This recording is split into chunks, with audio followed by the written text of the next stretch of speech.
Transformación. 1 Corintios capítulo 15. Y vamos a estar leyendo desde el versículo 50 a 58. Esto es la palabra del Señor. Pero os digo, hermanos, que la carne y la sangre no pueden heredar el reino de Dios, ni la corrupción heredar la incorrupción.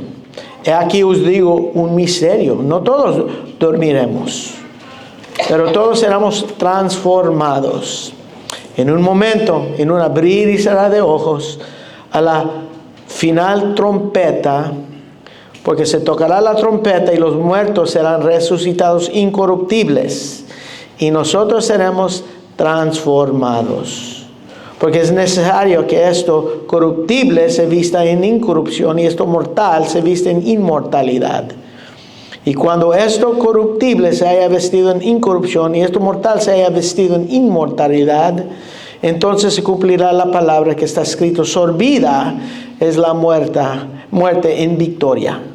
¿Dónde está, oh muerte, tu aguijón? ¿Dónde, oh sepulcro, tu victoria? Ya que el aguijón de la muerte es el pecado y el poder del pecado la ley, mas gracias sean dadas a Dios que nos da la victoria por medio de nuestro Señor Jesucristo. Así que, hermanos míos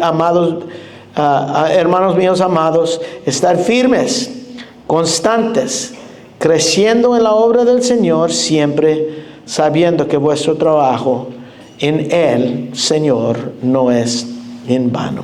Oremos. Padre, gracias te damos, Señor, por estas preciosas palabras de que nos da ánimo, Señor, que nos motiva a vivir vidas, Señor, que te agraden a ti, Señor. Nos motiva a imitar a Pablo y a los apóstoles que estaban con él, Señor, en Filipenses, que nos motiva a ser imitadores de Cristo. Y Señor, pedimos que nos ayudas en eso cada día. Y en este momento que tú nos hablas, Señor, por medio de tu palabra, que podamos entenderla, Señor, y aplicarla a lo que creemos y a lo que es, Señor, la teología nuestra y a nuestras vidas, Señor. Pedimos tu ayuda en nombre de Cristo Jesús. Amén. Pues ya estamos llegando al fin de este capítulo, tremendo capítulo de esta carta, este capítulo muy informativo para la iglesia en Corinto y también para las iglesias de hoy en día. Hay mucho, como han visto, información en todo este libro, en todo lo que es el 1 Corintios. Pero este capítulo, que es el más largo capítulo de todas las cartas en el Nuevo Testamento, el enfoque es la resurrección. Y comienza con el Evangelio, como nosotros hemos visto, versículo 1 a 11. Comienza con el Evangelio y también con los testigos del Evangelio. El enfoque especial en los testigos de la resurrección. Y vemos por qué en versículo 12, que dice en versículo 12, pero no se predica, pero si se predica que Cristo, que resucitó de los muertos, como dicen algunos entre vosotros, que no hay resurrección de los muertos. Porque si no hay resurrección de los muertos, ¿qué pasa? Tampoco Cristo resucitó. Por eso tanto énfasis en lo que es la resurrección, los testigos oculares de la resurrección del Señor. Porque unos estaban negando que hay resurrección de los muertos. Y si es así, Cristo tampoco resucitó. Y con eso Pablo ve la necesidad de educarlos acerca de lo que es la resurrección. Educarlos de nuevo, porque él ya les había hablado de eso, él ya les había enseñado. Y él lo dice aquí, que lo que él ya les ha declarado, les está declarando otra vez. Ellos recibieron el mensaje del Evangelio, dice que perseveran en ella y dice que son salvos porque ellos retienen la palabra y no lo han creído en vano. Pero aún así, unos, como dice aquí, algunos dicen que no hay resurrección de los muertos. So de ahí, Pablo comienza su defensa. De versículos 12 y 13 comienza su defensa con un argumento filosófico, podemos decir. Filosófico y habla de las consecuencias que si Cristo no resucitó. Y nosotros como iglesia ya hemos visto 6 consecuencias en esos versículos, versículo 14 a versículo 19. Luego vimos que Pablo da defensa teológico para la resurrección con sus implicaciones al fin, en versículos 20 a 28. Como dice en versículo 24, luego el fin. Y nosotros hablamos y vimos que hablando de la resurrección es como inicia todos los eventos del fin. Y nosotros vimos eso. Y vimos eso en la frase del versículo 23, en su venida. En su venida. Una frase muy importante escatológicamente y nosotros lo vimos, lo estudiamos. Luego vimos argumento práctico de Pablo con argumentos prácticos en versículo 29 a 32. Terminando con versículos 33 y 34 con 4 exhortaciones para la iglesia por esta creencia o este negar la resurrección. 4 ¿cómo se dice? Exhortaciones. Dice, no haréis. Dejan de ser engañados. Las malas conversaciones corrompen las buenas costumbres. Dice, las malas conversaciones corrompen las buenas costumbres. Y vimos que malas conversaciones hablan de las compañías, con las personas con que tú estás asociándote. So dice, no te dejes ser engañado. Dice, las malas conversaciones corrompen las buenas costumbres. Y también dice, velad debidamente. Estad despiertos.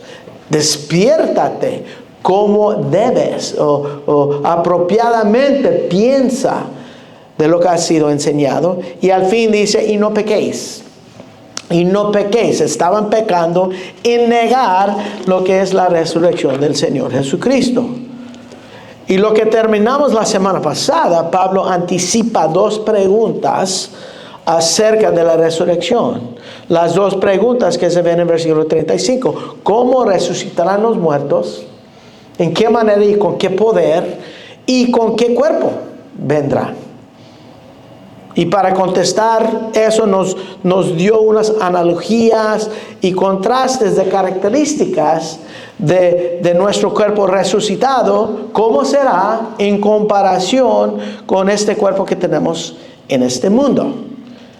Y vimos en versículo 44, dice que se siembra este cuerpo que tenemos en corrupción, se resucita en incorrupción, se siembra en deshonra, se resucita en gloria, se siembra en debilidad, resucita con poder, se siembra cuerpo normal, natural o animal y resucita cuerpo espiritual.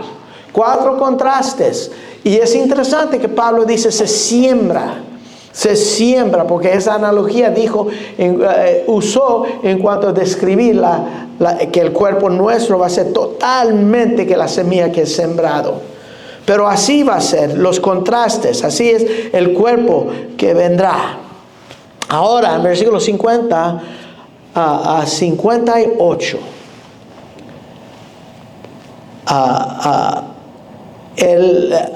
en conclusión, esa realmente es conclusión de este capítulo. En conclusión, Pablo habla acerca de cómo se va a cumplir todo esto. ¿Cómo es que se va a cumplir todo esto? Yo creo que cada uno de nosotros hemos enfrentado la muerte en una manera u otra. Cuando se habla de la tema, o cuando piensas de la muerte, hay una persona que viene a tu mente. Tal vez un familiar, tal vez un papá, mamá, tal vez cierta persona viene a tu mente cuando uno piensa en la muerte. Esa persona viene a la mente. Y fuera del cristianismo, la gente le gusta disfrazar la muerte con cosas bonitas para como quitar de lo que es la muerte, con flores, mejor traje que puede poner, con una caja de muerto muy bonito, brilloso, con maquillaje. Y es porque muchos temen, tienen miedo, temen la muerte. Y en esos versículos Pablo nos da razones como creyentes que no debemos temer la muerte. Y es por la resurrección. La resurrección.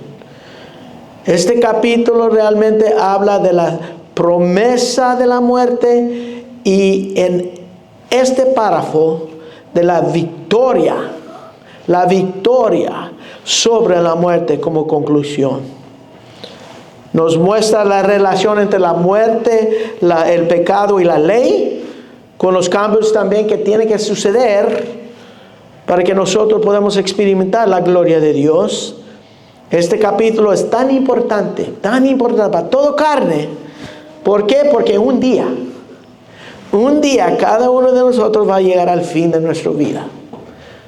Por esa razón es importante para toda carne, para toda persona, porque un día va a llegar a su fin.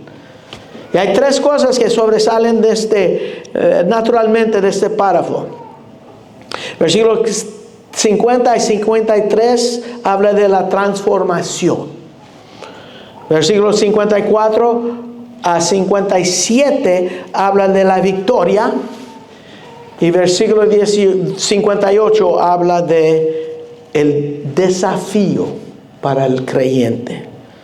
La transformación, la victoria y el desafío. Y cada uno será un sermón.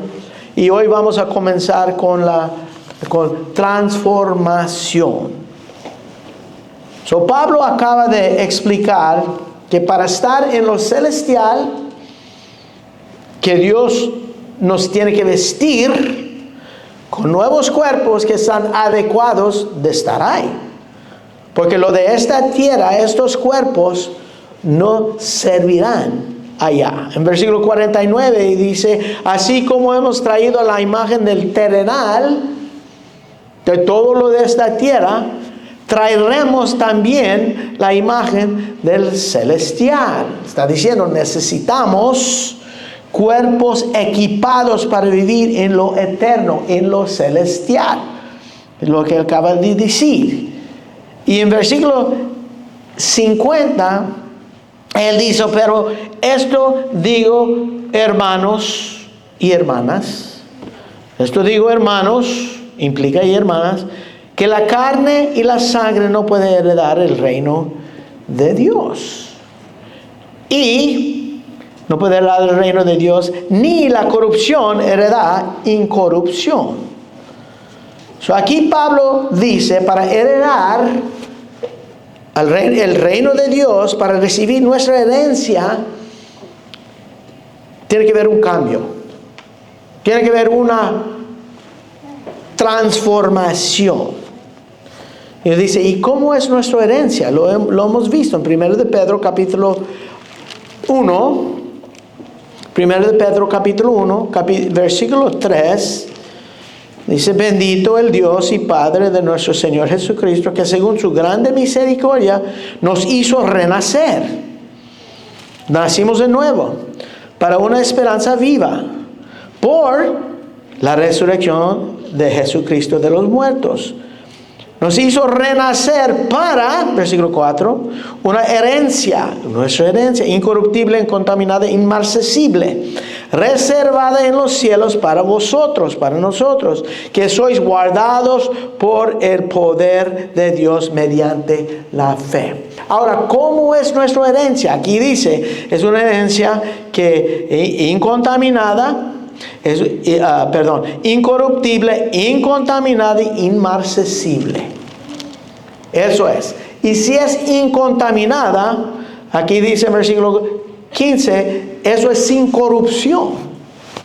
La corrupción no puede heredar, dice, no puede heredar la corrupción el reino de los cielos. La corrupción hereda la incorrupción.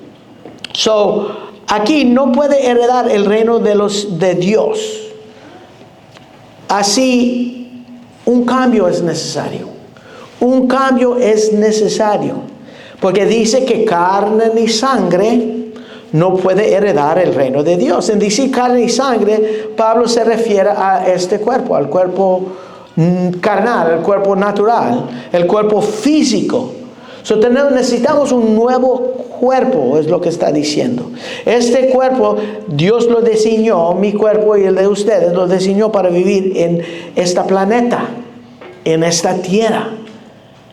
Y hay que enfatizar aquí que Pablo está hablando del cuerpo, de lo físico nuestro.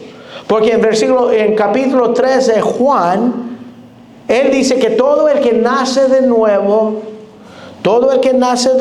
nace de arriba, puede ver el reino de Dios y puede entrar en el reino de Dios.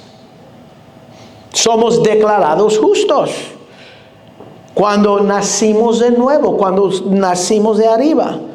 Estamos vestidos en la justicia de Dios aún hoy en día. Podemos ver y podemos entrar en el reino de Dios. El problema es nuestro cuerpo físico. Es este cuerpo la problema. Aquí se refiere a nuestro cuerpo físico, que es parte de esta tierra natural, que tiene por cabeza representante ¿quién? Adán. Este cuerpo tiene por cabeza representante Adán. Y dice que este cuerpo carnal, carne y sangre, no es adecuado para el reino de Dios. No puede existir en el reino de Dios con un Dios santo, como el pueblo de Israel. En Éxodo 19, que luego hago. No podían acercarse, no podían tocar el monte sin severas consecuencias por un Dios santo, y aún Moisés tenía que guardar su distancia. Y Dios nos tiene que cambiar para que podamos acercarnos, para que podamos entrar en el reino de Dios. Así, este cuerpo está en corrupción, está en deshonra, está en debilidad, como vimos. Y vamos a un lugar que es incorruptible, donde hay la gloria de Dios y donde experimentamos el poder de Dios, un reino espiritual. Por esa razón dice en versículo 50 que la sangre ni carne, este cuerpo no puede heredar el reino de Dios. Que no puede el reino. Y dice el reino de Dios. Eso es muy importante porque hay muchas referencias en la palabra de Dios para el reino de Dios. Muchas referencias en la Biblia que significan el reino de Dios. Pero de lo que está hablando aquí, de lo que se refiere aquí, es el estado eterno. Es el estado eterno, un reino eterno de Dios en la eternidad. En el estado final, como hablamos en versículo 28 de este capítulo. La carne y sangre no pueden recibir su herencia. ¡Ay! ¡Qué feo es eso! Su herencia, ¿qué es qué? El reino de Dios. Y dice que ni la corrupción hereda incorrupción. Ok. Pablo está diciendo lo mismo en otra manera. Que está diciendo que carne y sangre no pueden heredar el reino de Dios, ni la corrupción heredar la incorrupción. No puede estar ahí. Está diciendo lo mismo en dos diferentes maneras. Y Pablo ya nos ha dado características de este cuerpo nuevo. Lo que acabamos de leer. ¿Qué será? Pues dice el 42, dice incorrupción, resucitará en incorrupción. Versículo 43, resucitará en gloria, en poder. Y dice en versículo 44, un cuerpo espiritual. Así será el cuerpo resucitado. Será incorruptible, será en gloria y será resucitar en poder y un cuerpo espiritual, lo que dice. Así aquí Pablo dice que este cambio es necesario, que nuestros cuerpos fueron diseñados para esta tierra. y no pueden pasar al reino en la resurrección.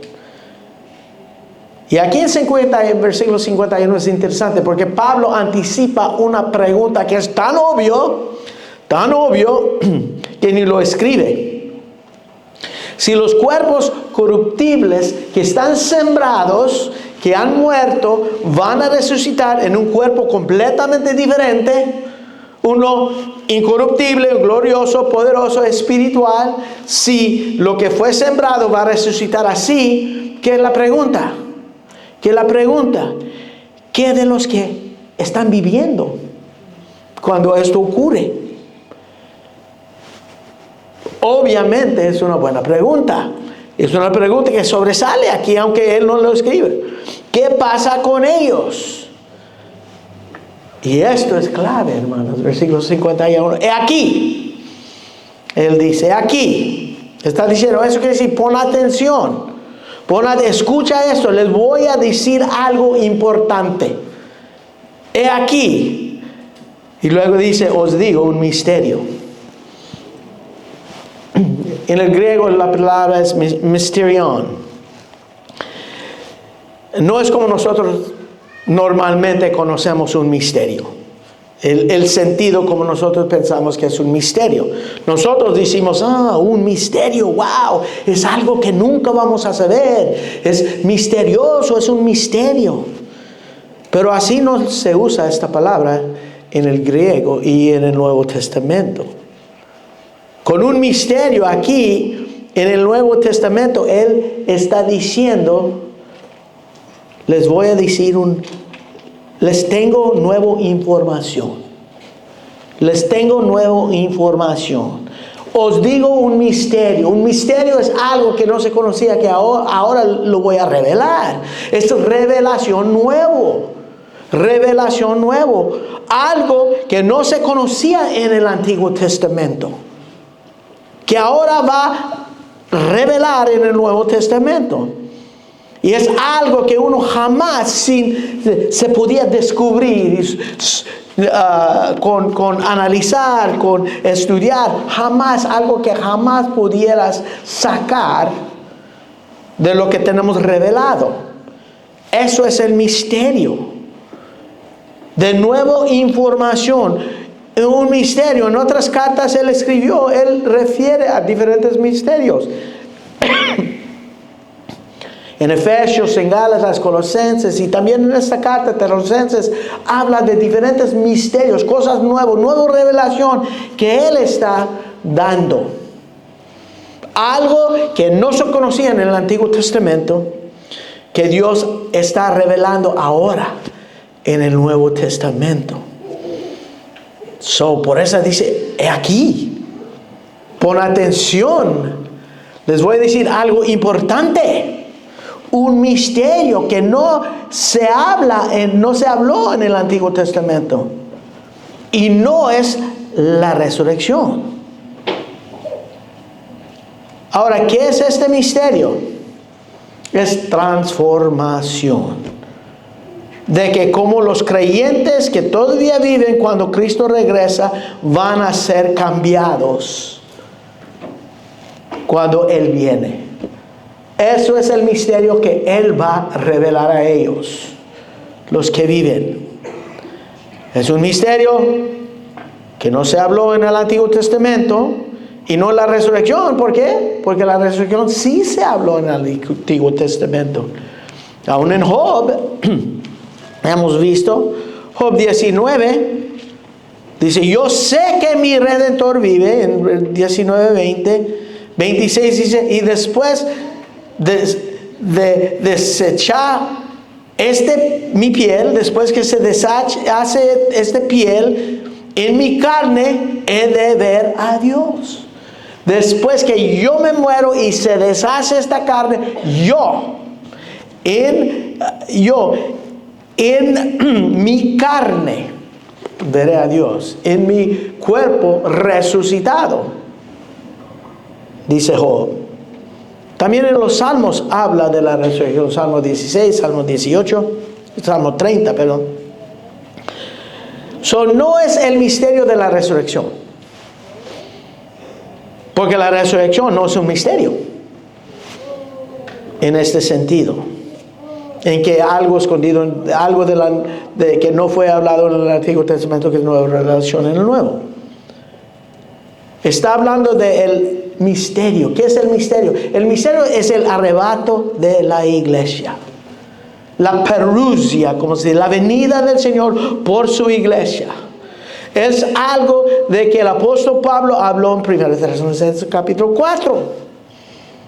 Y él escribió eso unos 3 años antes que escribe aquí. En 1 Tesalonicenses, que es un pasaje paralelo a este, usa casi lenguaje idéntico que está usando aquí. De lo que usa es respondiendo también a una pregunta. Es interesante. Él está respondiendo en 1 Tesalonicenses también a una pregunta. ¿Qué pasa con los que están vivos cuando esto ocurra? No. Él no está contestando esa pregunta. La pregunta es del arrebato en 1 Tesalonicenses es ¿qué pasa con los que ya murieron cuando esto ocurre? Vamos a 1 Tesalonicenses capítulo 4. Voy a leer del versículo 13. Porque queremos, hermanos, que ignoráis acerca de los que duermen. Lo que está diciendo ahí, yo no quiero que sean ignorantes acerca de los que ya murieron, los que duermen, los que ya murieron.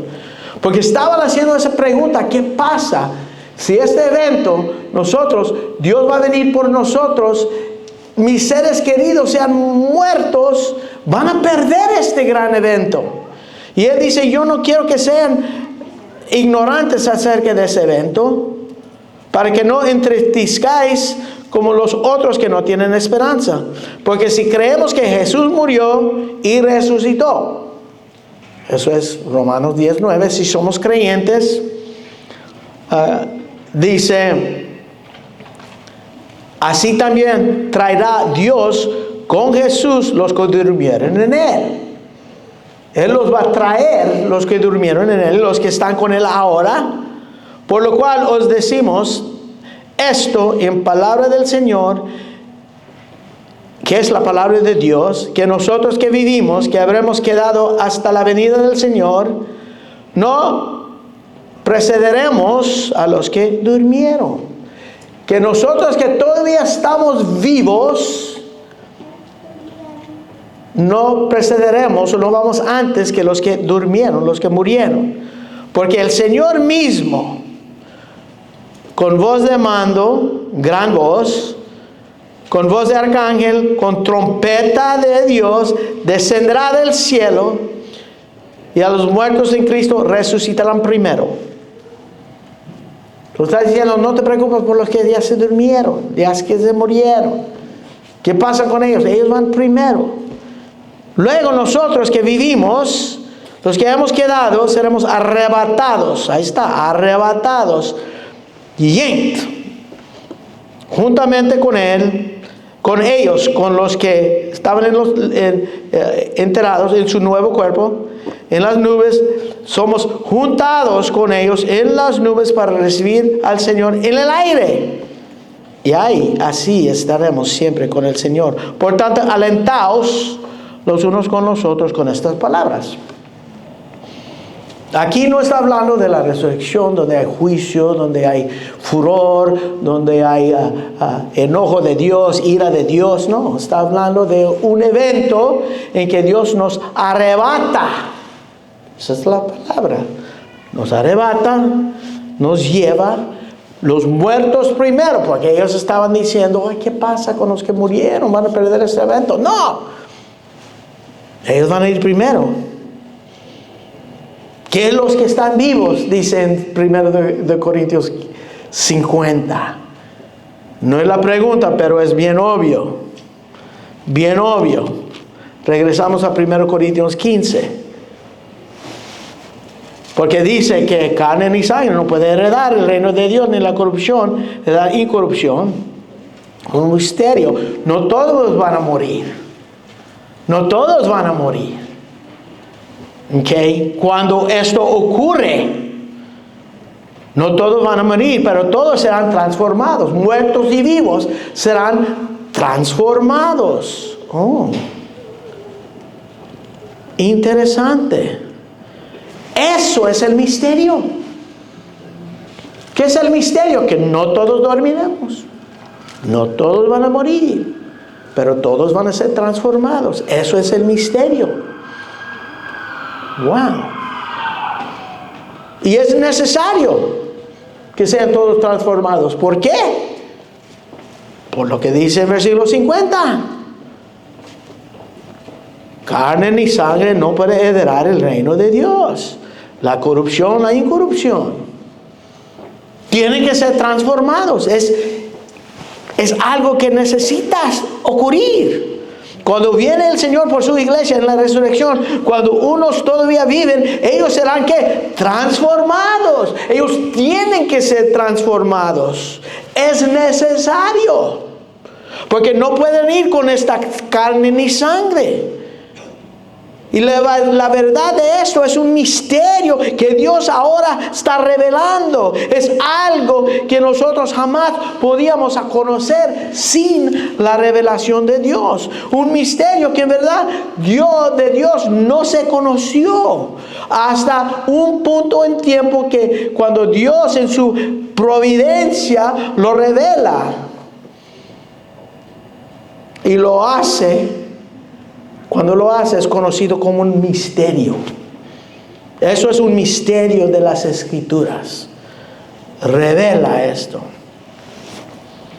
Y eso es lo que dice versículo 51. Os digo un misterio. Esto es el misterio. No todos dormiremos, pero todos seremos transformados. Luego, y Pablo dice, es interesante, seremos.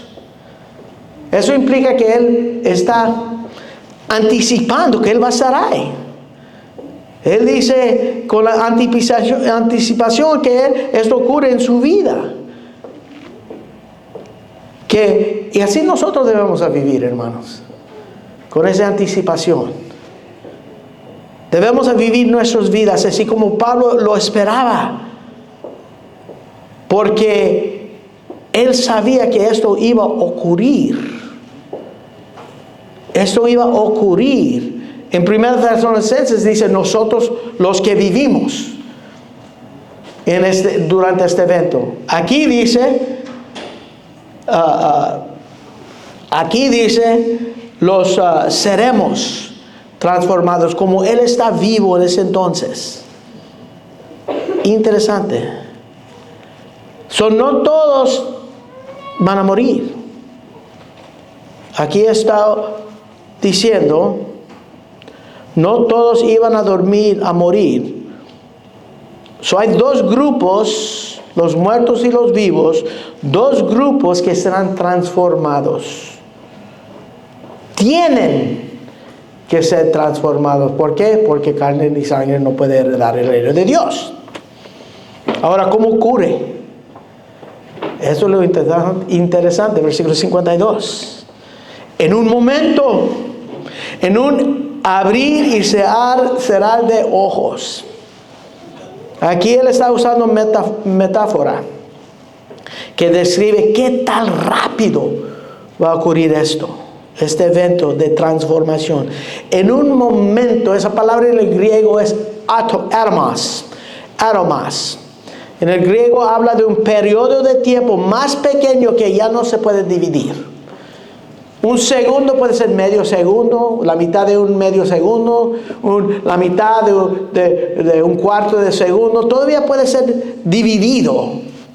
Pero literalmente es algo que no se puede cortar, es indivisible. Algo que no puedes dividir porque es tan corto de tiempo. Y lo comunica con algo que pueden entender en un abrir y cerrar de ojo. En un abrir y cerrar de ojo. Esa palabra es exactamente lo que quiere decir ahí. Abrir y cerrar de ojo. No es literalmente eso, pero quiere comunicar eso para comunicar que así de rápido va a ser. No literalmente, pero usa esta metáfora.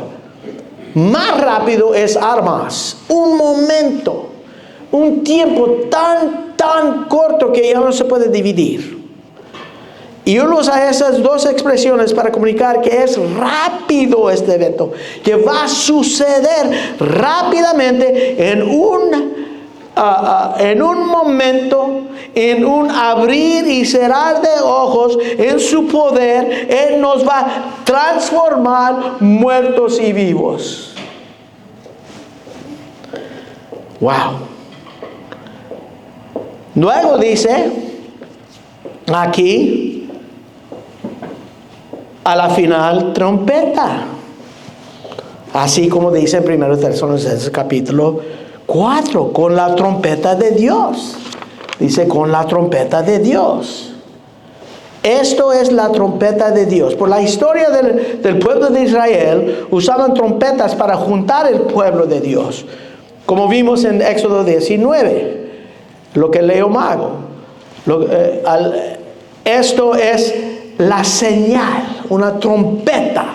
Cuando Dios llama su pueblo, aquí es la trompeta cuando Dios llama los muertos y los vivos. En un momento, en un abrir y cerrar de ojos, serán transformados en sus cuerpos glorificados. Así de rápido. En ese momento los muertos serán levantados incorruptibles y los vivos serán revestidos, transformados. Y Él lo hace. Dice, en un momento, en un abrir y cerrar de ojos, a la final trompeta, porque se tocará la trompeta y los muertos serán resucitados incorruptibles y nosotros seremos ¿qué? Transformados. Wow. Unos dicen esta trompeta final es la trompeta de Apocalipsis capítulo 11. De las 7 trompetas de juicio, que el último es la séptima trompeta. Dicen eso para decir, no, es que la iglesia va a pasar la tribulación porque van a estar ahí. Esta es la trompeta final. No, no es la última trompeta. Porque eso no es lo que Pablo está hablando aquí. La trompeta final es la última cosa que nosotros vamos a oír en esta tierra. La trompeta final. Y con eso Él llama a los muertos y los vivos a juntarnos con Él y entrar en el cielo con Él para siempre. Qué tremendo. No más, hermanos, imagínate cuántas veces en la historia se ha reunido toda la iglesia que hay en todo el mundo a una vez en una reunión. Jamás es imposible. Pero en este evento, toda la iglesia, todos los creyentes verdaderos de todo el mundo, todos los que han creído desde Pentecostés hasta que llega este evento, en el arrebato, toda la iglesia se reúne con el Señor en el cielo. Qué tremendo cosa para anticipar y para esperar. Que vamos a estar con todo creyente. Ahí sí va a ser la iglesia completa del Señor. Todas las iglesias locales de todo el mundo y aún los muertos se reúnen con el Señor. ¡Wow! Qué tremendo evento para esperar y qué tremendo evento para anticipar. Y tiene que pasar. Tiene que pasar. ¿Por qué? Porque la carne ni sangre puede heredar el reino de Dios, ni la corrupción, la incorrupción. Tenemos que ser cambiados, tenemos que ser transformados. Y versículo 53, que es un versículo paralelo con el 50, dice, porque es necesario que esto corruptible se vista en incorrupción y esto mortal se vista en inmortalidad. So dice, es necesario que esto corruptible se vista en incorrupción. Y otra vez lo dice en una diferente manera. Está diciendo, y esto mortal se viste en inmortalidad. Y aquí se habla de vestirse. Las cosas de esta morada, muertos y vivos, tienen que ser vestidos, tienen que ser transformados para este evento. Mira lo que dice en 2 Corintios capítulo 5. 2 Corintios 5, lo hemos visto ya. Sabemos que nuestra morada terrestre, ¿qué es eso? Carne y sangre. Es nuestro cuerpo físico. Eso es nuestra morada aquí. Este tabernáculo, este es lo que es temporal, se deshiciere.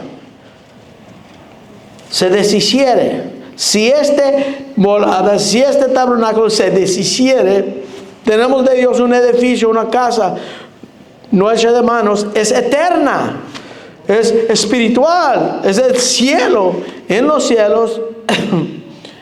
Y por esto también gemimos, deseando ser revestidos de aquella vuestra habitación celestial.